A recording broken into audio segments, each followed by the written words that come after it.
Chapter 7. David suddenly stood up. He had to hunch his back to avoid hitting his head against the roof. He stepped off the platform and onto one of the beams, holding the flashlight in one hand and placing the other against the roof for balance. He took another step, stretching out to reach the next rafter. "What are you doing?" I asked, as I carefully stood up too. "Thought I'd go for a walk. You should join me."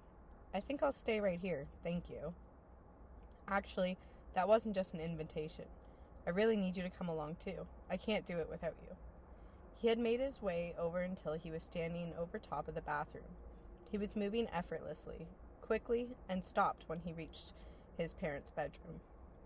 "I'm not going anywhere until you tell me what you're doing." He tapped the roof. "We're getting out this way." I rapped it with my own knuckles. "Wood. How are we going to get through solid wood?" "That's why I'm over here."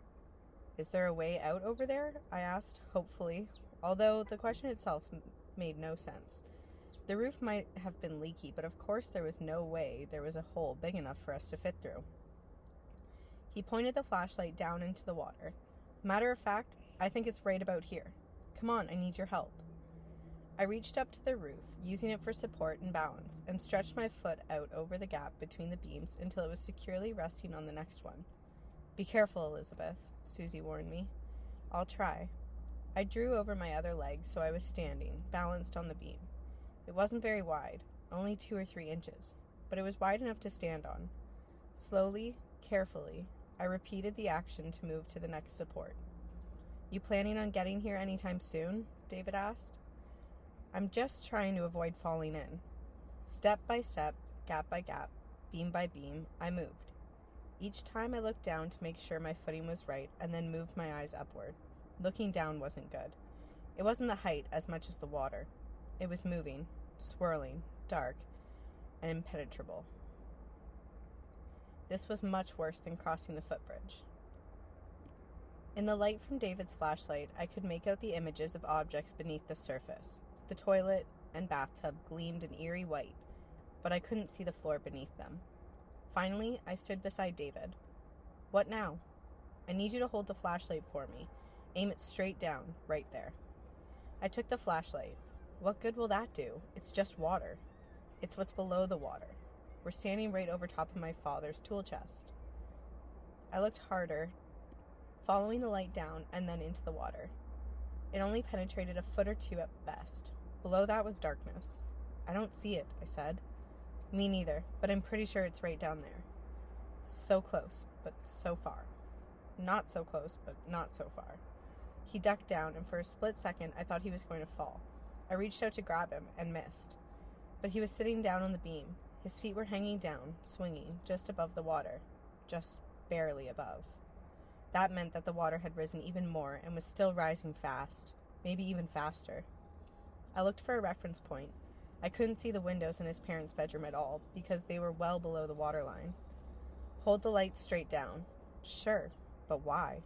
"I'm going to need help to find my way back." Back from... Before I could finish my sentence, he'd swung down and splashed into the water. He was holding onto the beam with his hands, but his lower body was in the water. "What are you, crazy?" I screamed. "I'm going to go and get some tools. It's the only way." "But you can't. What about the current? You might be swept out through one of the windows." "There's hardly any current now. Look. See how things are just floating, hardly moving?" The whole surface of the water was covered with debris, toys and clothes, things that had floated up from the kitchen, pieces of wood. They were just bobbing on the surface. David was right. There wasn't any current, at least at the top. "I can do it," David said. "Just hold the light steady, please." His voice quivered over the last word. I knew his bravery was an act. He was scared and cold, but he was determined to do what he thought needed to be done. Hand over hand, he moved across the beam, and I started to move the light along with him. "No, don't do that," he said firmly. "The light has to shine straight down, okay?" I didn't answer. I just trained the light back where he wanted it. He kept moving over toward the wall. I'm pretty sure that I'm standing on top of my parents' tall dresser. This is how I'm going to get into the water and back out. He took one hand off the rafter and swung down as low as he could reach, rocking slightly. And there it is! I can feel it with my toe. He let go of the beam. He teetered back and forth, but then came to a stop, his back against the wall. He was standing in chest-deep water, but he was still standing, his head and shoulders just above the water. Keep the flashlight exactly where it is. He raised his hands above his head as though he was going to dive in, and then he hesitated for a second, and another, and another. I could only imagine what was going through his mind. If it had been me, it would have been total panic and fear. Then, with a big splash, he dove in and disappeared into the murky water. I'd known it was coming, but I was so startled that I almost screamed out. I kept my hand firm and the light aimed straight down. It was the only thing I could do to help. "David?" Susie called out. She sounded as scared as I felt. "David," she wailed. "He can't hear you. He's under the..." He broke the surface with a splash right under the beam of light, pushing aside a piece of wood that had drifted over top. He looked as if he were caught in a spotlight. "He's up. He's okay," I yelled to Susie. "It's down there, right underneath my feet," he said. He took a deep breath and dove down again, and his feet were the last things I saw before he disappeared under the water. He was gone. I couldn't see him or any sign of him. I stared down at the surface of the water and started to count silently. 1, 2, 3, 4, 5, 6. He came to the surface again, shooting out of the water before settling in to tread water. "I got it open," he said excitedly. "I got the chest open. Now I've just got to get out some tools. I need a hammer, or even better, a hatchet or an axe." "Are all of those in the tool chest?" "There'll be a hammer for sure, and I know my dad owns a hatchet and an axe. I think the axe was in the shed by the wood pile, where the wood pile was, but the hatchet might be in the tool chest. I'm going to go down and get it." He took another deep breath and then dove back down. "He's diving again," I called out to Susie. "Your brother is a very good swimmer. He's getting the tools so we can cut through the roof. Isn't that good?"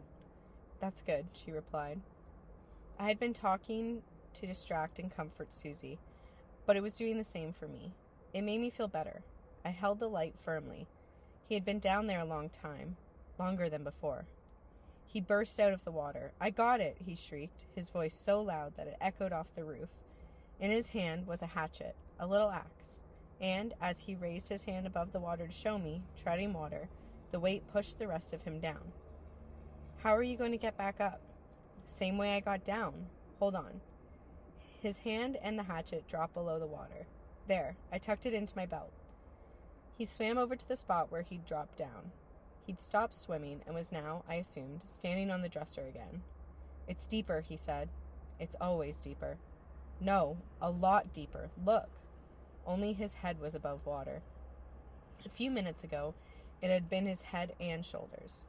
The water was rising really fast, faster than before. I tried to do a quick calculation in my mind. If it had risen almost a foot in just a couple of minutes, how many minutes would it take to get up to the rafters, and then right up to the roof? I tried to spin the numbers around, but I couldn't do it. All I knew was that we had to move fast. I wanted to yell to David, tell him how fast things were moving, but I couldn't do that. I couldn't warn him without scaring Susie. "Let me give you a hand," I said. David jumped up and grabbed the beam, but his grip failed and he let go, landing back in the water on the dresser. "You have to jump higher," I told him. He jumped again. This time, he got both hands on the beam and started to pull himself up, but again, fell back, and his whole body disappeared into the murky water. He resurfaced again and paddled over to the spot above the dresser. "Wait, I'll help." I had to help pull him up, but I needed both hands to do that. I couldn't hold the flashlight at the same time. "Susie, I need you to do something. I need you to hold the flashlight." "Should I come there?" "No," I practically screamed. No, thank you. I'll bring it to you. I just need you to aim it over this way as best you can." Carefully, I started toward her. It was harder this time because I had only the one hand. The other was holding tightly to the flashlight. I wanted to make sure I didn't fall. Not just because I didn't want to go down into the water, but because I didn't want the flashlight to fall in. I could stand a dunk in the water, but I didn't know if the flashlight would survive being submerged again. "Hurry," David called out. "It's really cold. Really cold." I only had 2 more rafters to negotiate. I stepped and then stepped again without stopping, so that I practically fell onto the mattress beside Susie. Daisy jumped out of the way and almost toppled off the edge. "Take it and aim it across so I can follow," I ordered Susie. I handed her the flashlight, but kept one hand on it. Susie, this is really important. Hold on to it with both hands. Whatever you do, you can't drop this. Understand? She nodded. I started back through the rafters. Having both hands free made it much faster. I stopped when I was directly over top of David. He was standing, tucked against the wall, and not much light was bouncing down. He looked up at me. He looked cold and scared. Carefully, I lowered myself until I was sitting with my bottom on one beam and my feet on a second, perched there. Okay, now jump, and this time I'll grab on and try to pull you up. David reached out of the water. He jumped and grabbed the beam with both hands. I reached down and latched onto his arms. I struggled, holding tight and leaning backwards to use my weight to pull him up. He seemed to be hovering in midair, holding on, not gaining or losing ground. And then he surged upward. The sudden shift sent me sailing backwards, and I had to lock my feet under the beam to stop myself from tumbling over as he heaved himself up beside me. You okay? I asked. I'm okay now, he gasped. His voice was shaky and his body was cold, and he was shivering. We gotta start chopping. You have to wait a minute. Regain your strength. No time. We have to do it now. The water is almost to the rafters. We have to cut a hole before it's too late. Where do we chop? I asked. He looked around at the roof, first one way and then the other. Over there, he said, pointing to a spot near the peak. That's where the antenna is. I could just see a black wire hanging down from the roof. The antenna will give us something to hang on to when we're on the roof. It's going to be pretty slick. It's also one of the highest spots. I think we're going to need that extra couple of feet before this is all over. David's teeth were chattering and he was shaking badly. He got to his feet but wobbled ever so slightly, and for a split second I thought he was going to tumble over. I reached over and grabbed his legs to steady him. David, are you okay? I'm fine. Good. Just cold. I thought it would be better when I got out of the water, but I'm still so cold. Maybe you should rest. No time. He started over to the spot where he wanted to chop. It was close to the peak of the roof, and he was able to stand straight up. It would have been easier if he hadn't had to strike so high above his head, but he was right. The higher up, the better. He pulled the hatchet out of his belt loop, reached up, and smashed it against the roof. There was a tremendous noise that echoed around the small space. Then he did it again and again. Is it working? I asked. It isn't very sharp. It's just making little dents. Some light would help, but it would be better if I had a place to stand. Like a platform? Yeah, exactly. Floating in the water below were pieces of 2x4. If we put a few of them together on top of the beams, they'd make a perfect platform. I had to get them. I spun myself around and then slowly lowered myself so that my feet were on the beam and my chest was on a second. I angled myself down, still wedging my body between them, holding on with one hand and reaching down with the other. With each whack of the hatchet, I could feel the whole structure shake, and the vibration went through the beams and into my body, nudging me forward. I kept having to wiggle my body back so I wouldn't fall headfirst into the water.